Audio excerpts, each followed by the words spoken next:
Ahora abrimos la tertulia de humanidades que llega a Islandia gracias a la buena disposición de Eusko Ikaskuntza. La historia de San Sebastián no se puede entender sin la presencia y la influencia de las gentes venidas del norte, de los franceses, cuya huella es hoy visible en la arquitectura y en la cultura, en las costumbres e incluso en la manera de vivir de los donostiarras. Durante años nuestra invitada ha investigado cómo se conformó ese afrancesamiento en la Donostia resurgida tras el derribo de sus murallas hace 150 años, lo que ha dado como resultado una muy interesante tesis doctoral que recientemente ha presentado en la Universidad del País Vasco. Saludamos a Juana Aguirre, que nos va a presentar ya nuestra invitada. Hola, Juana Arratsaldeon. Arratsaldeon, bueno, igual, vamos a decir igual bon après-midi. O bonsoir. Afrancesado de Oye, todo. Por cierto, mañana estamos haciendo el programa de 4 a 5 en directo en las calles de Donostia, a la entrada de... Ahí está del Mercado de la Brecha. Del Mercado de la Brecha, de donde podremos observar precisamente toda esa Donostia francesada, de alguna manera, ¿no? No podéis haber elegido mejor lugar para hacer un programa en todo el año que este de mañana. Efectivamente. Bueno, preséntanos a nuestra invitada. Nuestra invitada es Berta Echeverría Arquero. Arratsaldeon, Berta. Arratsaldeon. O bonsoir. Bonsoir. Profesora de Didáctica de las Ciencias Sociales en la Escuela de Magisterio de Donosti y doctorada en Historia Contemporánea hace unos pocos meses, como has dicho, Quique, con una tesis que se titula Le Petit Paris, presencia e influencia francesa en la configuración del San Sebastián moderno 1864-1920, que es el tema que vamos a tratar hoy con ella. Berta, nos quedan los ojos a cuadros al saber que nadie hasta ahora había abordado este tema de forma monográfica. Se habla de la influencia francesa, pero al final nadie mete mano al asunto y ahí se queda. Y mira que, como pruebas en tus tesis, los nacionales franceses no solo fueron actores, sino auténticos protagonistas de la expansión y modernización de las ciudades de mediados del siglo XIX.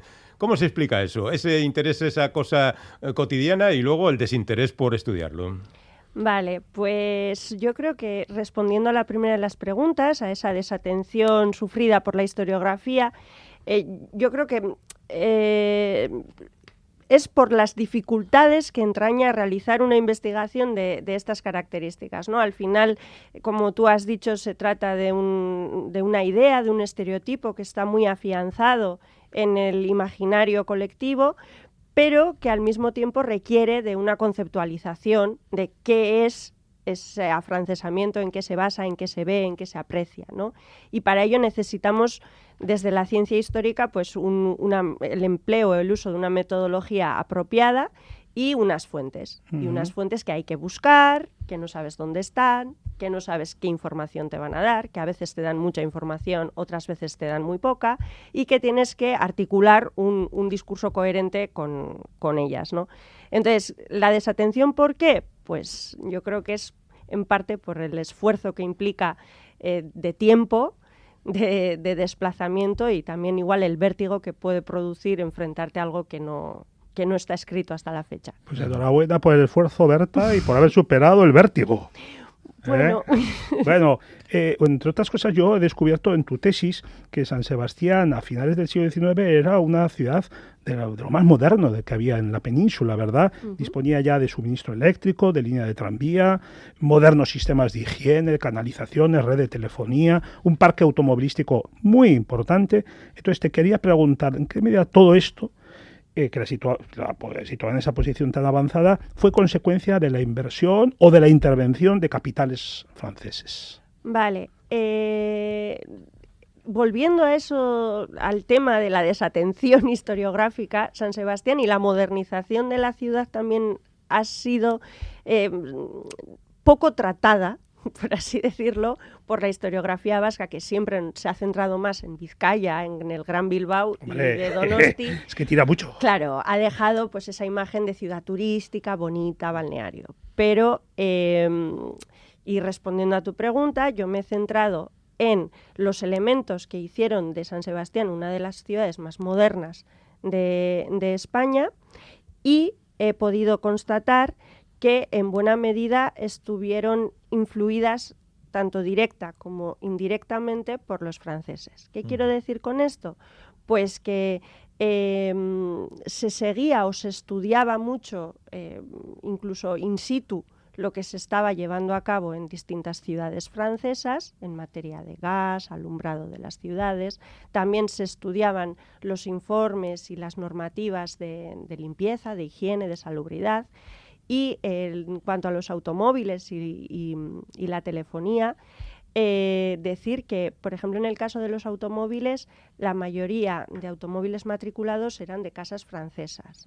Esto parece obvio porque al estar la frontera tan cerca, pues es más fácil que transiten y que haya mayor tráfico, ¿no?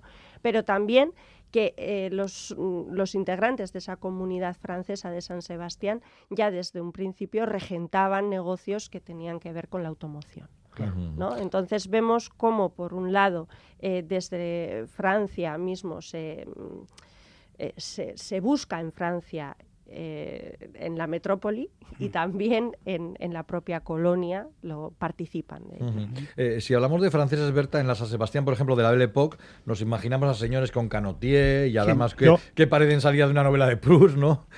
Pero, sin embargo, ni todos eran burgueses ni formaban una comunidad compacta. Vale la pena que digamos algo sobre el perfil socioeconómico de la colonia francesa en Donostia, porque este es uno de los aspectos más novedosos de tu investigación. Sí, y para hacerlo es lo que más tiempo me ha llevado, porque al final tenía que estudiar la composición de esta comunidad, que yo la he centrado a través de fuentes de padrones y de matrículas consulares en unas 4.000 personas. Sé que es incompleta, pero bueno, había que parar y había que establecer periodos quinquenales. Y en esos periodos quinquenales y haciendo secuencias he estudiado a 3.890 individuos, ¿no? Y en ellos pues he podido ver que se trataba de una comunidad relativamente joven, donde destacaba una presencia femenina, había un número importante de solteros, todos sabían leer y escribir, no existía un barrio eminentemente francés en la ciudad, estaba diseminada a lo largo y ancho de San Sebastián, y participaban de los sectores económicos vinculados a esa modernización de la ciudad. Si bien es cierto, una vez estudiada su composición, tenemos que dejar claro que se trata de una comunidad muy heterogénea, que a diferencia de lo que ha venido sosteniendo la historiografía y perpetuado ese imaginario, no se trataba únicamente de señores burgueses que iban al casino, asistían al hipódromo y acudían a fiestas, ¿no? De hecho, la gran mayoría pertenecían a la clase trabajadora y su nivel económico era más o menos medio-bajo. Y existía una profunda división en el seno de la colonia, ya fuera por motivos políticos, religiosos o sociales. Es decir, al final la colonia francesa reprodujo el mismo esquema o conflictos que se producen en el seno de cualquier sociedad. Claro. Los que tenemos cierta edad, Berta, recordamos que en San Sebastián había muchísimos colegios franceses y de donde fueron educadas varias generaciones por colegios básicamente de órdenes religiosas, ¿verdad?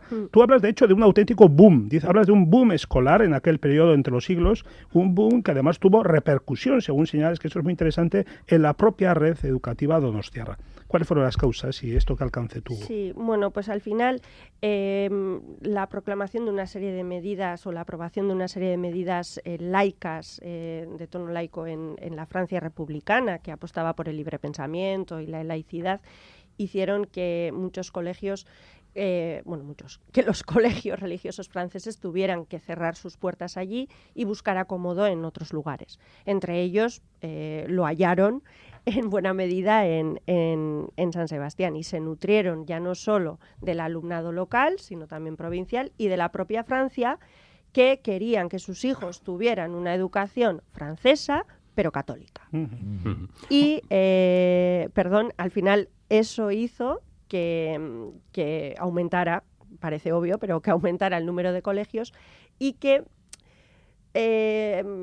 se pusieran las pilas, por así decir, las escuelas públicas donostiarras, que veían que su público potencial podía irse a otros lugares. Entonces se aumentaron las partidas presupuestarias, se introdujeron nuevas didácticas o pedagogías, la introducción del francés como idioma. La sana competencia, vamos, la sana competencia. Sí, más o menos. más o menos. Bueno, aún no hemos hablado del urbanismo de San Sebastián, cuyo ensanche tomó como referencia al París de Haussmann, pero que también estuvo inspirado en las villas balnearias francesas, Biarritz, Niza y por ahí, ¿no? ¿Cómo se concibió esa nueva ciudad que merecería pues el sobrenombre de Le Petit Paris?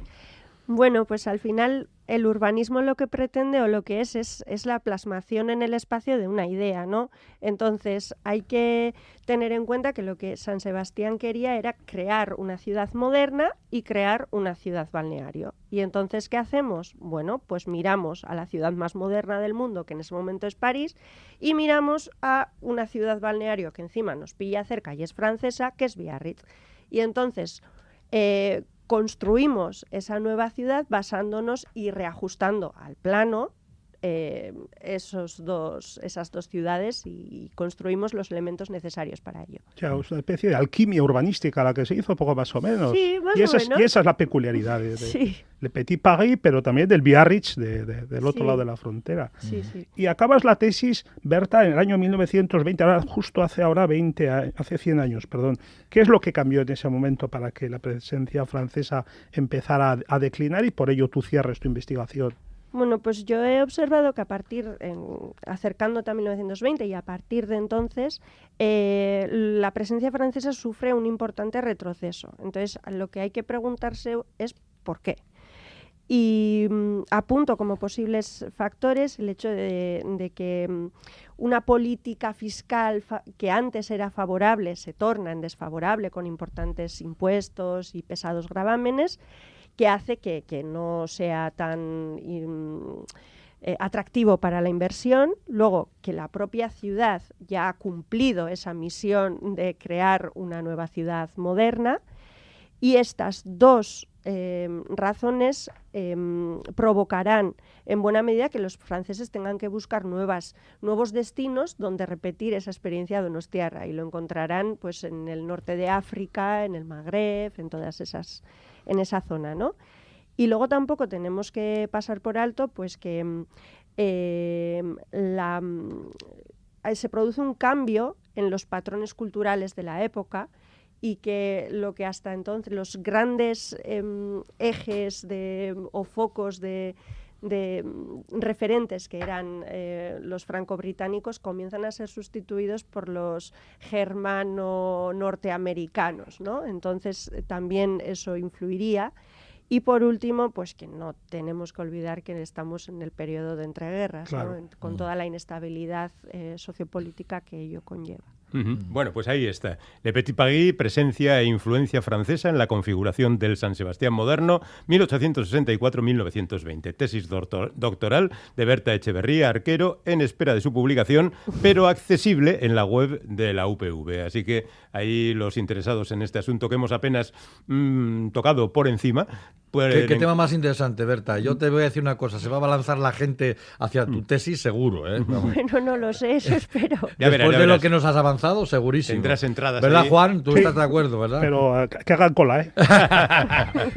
Pues muchísimas gracias, Berta Echeverría, Vale, es que por estar ricasco. acompañándonos, y a ti, Juan, pues nada, hasta dentro de 2 semanas. Venga, hasta la quincena. Venga.